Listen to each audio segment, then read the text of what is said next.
আসসালামু আলাইকুম। আশা করছি সবাই ভালো আছেন। দেশে ও দেশের বাইরে যে যেখান থেকে আমার ভিডিওটি দেখছেন সবাইকে অসংখ্য ধন্যবাদ। আজকে আমি আপনাদেরকে দেখিয়ে দেব বেঁচে যাওয়া মুরগির হাড় মাংস দিয়ে দারুণ একটি খিচুড়ির রেসিপি। যারা আমার ভিডিওটি দেখছেন কিন্তু একটি লাইক দিতে ভুলে গিয়েছেন, একটি লাইক দিয়ে পুরো ভিডিওটির সাথেই থাকবেন। চলুন তাহলে দেখে নেন আমি কিভাবে খিচুড়ির রেসিপিটা তৈরি করে নিয়েছি। আমি কিভাবে রান্না করি তাই আপনাদের সাথে শেয়ার করি। আমার ভিডিও কেমন লাগে কমেন্টে জানিয়ে যাবেন। চলুন তাহলে মূল রান্নায় চলে যাই। এখন আমি চুলায় একটা প্যান বসিয়ে দিয়েছি, পরিমাণ মতো তেল দিয়ে গরম করে নিচ্ছি। আর তেলটা গরম হয়ে যাওয়ার পর দিয়ে দিচ্ছি পেঁয়াজ কুচি। আর এরই মধ্যে দেখিয়ে দিলাম আমি কি কি সবজি নিয়েছি, সাথে কিছুটা সবজিও অ্যাড করব।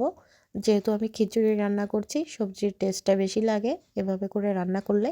এখন দিয়ে দিচ্ছি এলাচ, দারচিনি, তেজপাতা দিয়ে একটু ভেজে নিচ্ছি। এভাবে করে খিচুড়ি রান্না করলে যাকে খাওয়াবেন সে আপনার পিছু পিছু হাঁটবে, এতটাই টেস্টি হয়। আর অল্প একটু পানি অ্যাড করে দিয়েছি, আর দিয়েছি লবঙ্গ। আর দিয়ে দিচ্ছি এখানে 1 চা চামচ আদা বাটা, 1/2 চা চামচ রসুন বাটা, 1 চা চামচ জিরে বাটা দিয়ে ভালো করে মশলাগুলো ভেজে নিচ্ছি, যেন মশলা থেকে কাঁচা কাঁচা গন্ধ না আসে। এখন দিয়ে দিচ্ছি পানি, অল্প একটু পানি দিয়ে ভালো করে কষিয়ে নেব। এখন দিয়ে দিচ্ছি 2 চা চামচ হলুদ গুঁড়ো, 1 চা চামচ মরিচ গুঁড়ো, আর 1 চা চামচ ধনিয়া গুঁড়ো দিয়ে ভালো করে আবারও কষিয়ে নিচ্ছি। দেখতেই পাচ্ছেন আমি কিভাবে করে ধাপে ধাপে রান্নাটা করে নিচ্ছি। আর এখন ভালো করে নেড়ে চেড়ে মশলাগুলো কষিয়ে নিচ্ছি। মশলা থেকে যখন তেলটা আলাদা হয়ে যাবে তখন বুঝতে পারবেন যেন মশলা কষানো কমপ্লিট হয়েছে। আর এই পর্যায়ে দিয়ে দিচ্ছি মুরগির হাড়গুলো। দেখতেই পাচ্ছেন আমি কিন্তু মুরগি যে হাড়গুলো বেঁচে গিয়েছে ওগুলো দিয়ে আমি খিচুড়িটা রান্না করে নিচ্ছি।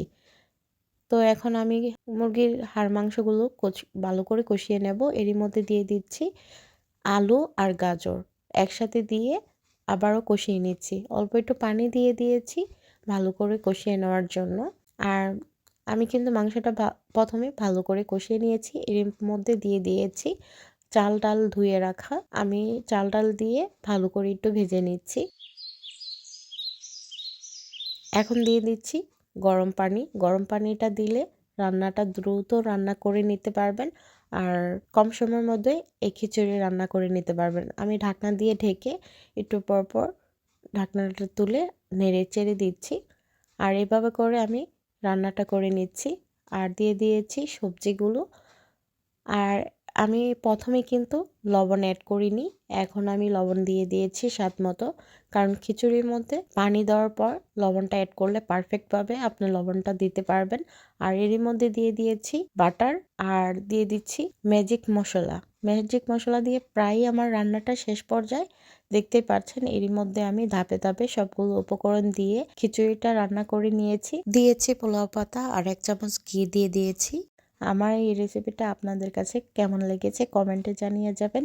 আর দিয়ে দিচ্ছি ধনিয়া পাতা, আর দিয়ে দিয়েছি কাঁচামরিচ। ভিডিওটি ভালো লেগে থাকলে লাইক কমেন্ট শেয়ার করে পাশে থাকবেন। চ্যানেলে নতুন হয়ে থাকলে চ্যানেলটি সাবস্ক্রাইব করে পাশে থাকা বেল বাটনটা অন করে দিবেন, যেন নতুন নতুন ভিডিও ছাড়ার সাথে সাথে আপনাদের কাছে নোটিফিকেশন চলে যায়। আর যারা অলরেডি চ্যানেলটা সাবস্ক্রাইব করে দিয়েছেন তাদেরকে অসংখ্য ধন্যবাদ। পুরো ভিডিওটির সাথে থাকার জন্য সবাইকে ধন্যবাদ। সবাই ভালো থাকবেন, সুস্থ থাকবেন। আজকে এই পর্যন্ত, আবারও নতুন কোনো ভিডিও নিয়ে হাজির হয়ে যাব। আল্লাহ হাফেজ।